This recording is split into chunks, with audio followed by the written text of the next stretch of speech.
Welcome to my channel, where your adventure into the future starts right now. Step into a vibrant universe filled with groundbreaking technology, breathtaking alien landscapes, and exhilarating sci-fi narratives that challenge your imagination. From daring explorations of distant galaxies to haunting journeys through dystopian societies, we uncover the most captivating stories and innovative ideas that will shape the world of tomorrow. Subscribe today and join us on an incredible intergalactic voyage that promises to inspire and thrill. The moment when the moon was destroyed, everything humanity had ever known was utterly obliterated.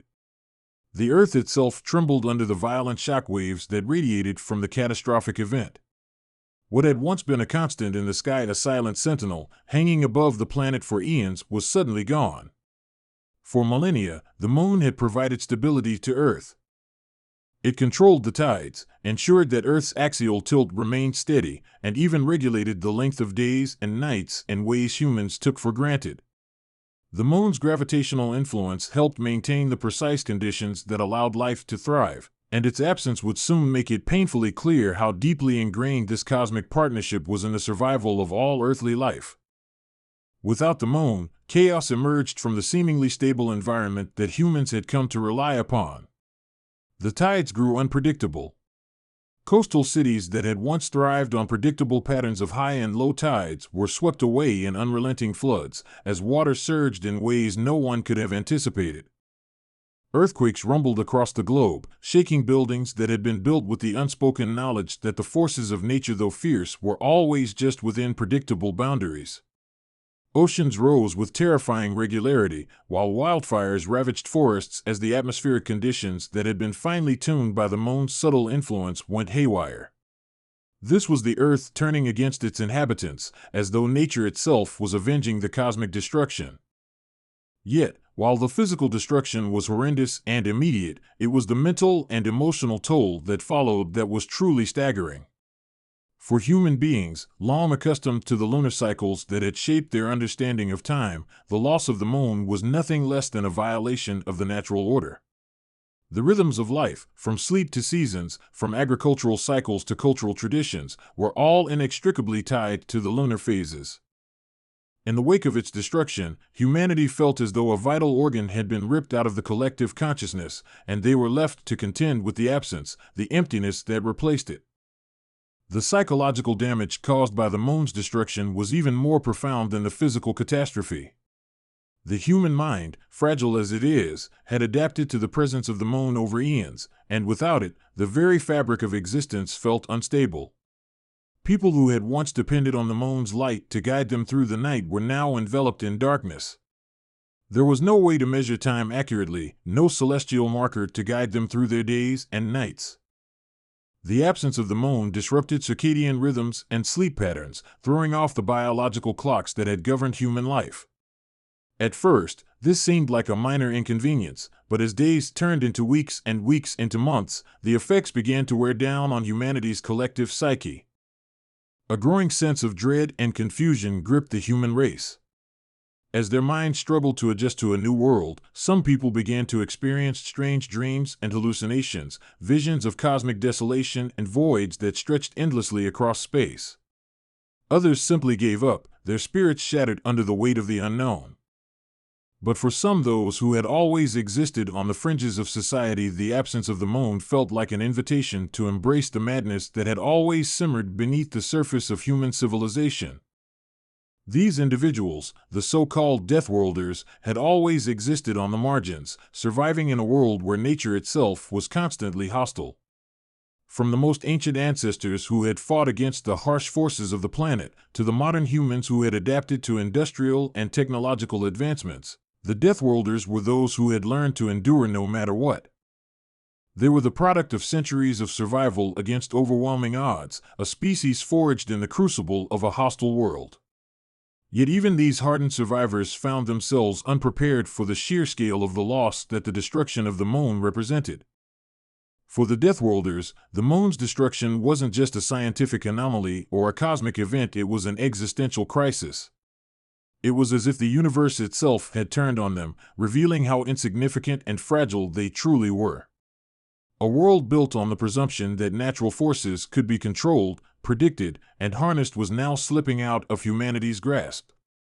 The very forces that had once felt like reliable, familiar constants were now unpredictable and untamable. How could they survive in a world where they no longer understood the rules? As the days wore on and the chaos spread, human society began to disintegrate. The idea of community became a distant memory as people's minds began to fragment. The loss of the moon had altered the very psychological makeup of the human race. The deep-seated sense of unease grew into paranoia, distrust, and violence. In the face of utter destruction and with no clear understanding of why the moon had been destroyed, it seemed as though the foundation of human existence itself had been shattered. There were those who, in the wake of this profound loss, tried to cling to the remnants of society and order. Governments attempted to reassert control, but their efforts were doomed to fail. The structures of power, once seemingly so resilient, crumbled under the weight of their own inadequacy. Leaders who had once been seen as visionaries now appeared as mere pawns, helpless in the face of a disaster that defied their understanding. Without the moon, the very idea of order seemed increasingly irrelevant. Many turned to religion, hoping that the destruction of the moon was a test or a divine message. They sought meaning in the catastrophe, interpreting it as a divine judgment or a call to transcend earthly limitations. However, for others, religion did not provide solace. Instead, it fueled their growing sense of futility and rage.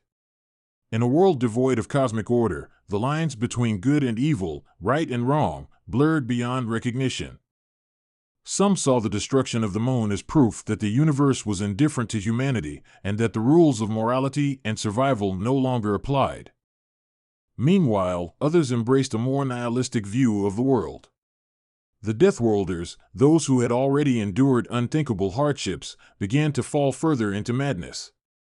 The universe, they believed, had never cared about their existence. It was now clear that survival itself was a cosmic accident. If there was no larger purpose, no grand design, then why should they bother adhering to the old systems of morality and law? The world became a brutal, unforgiving place, where violence and chaos ruled.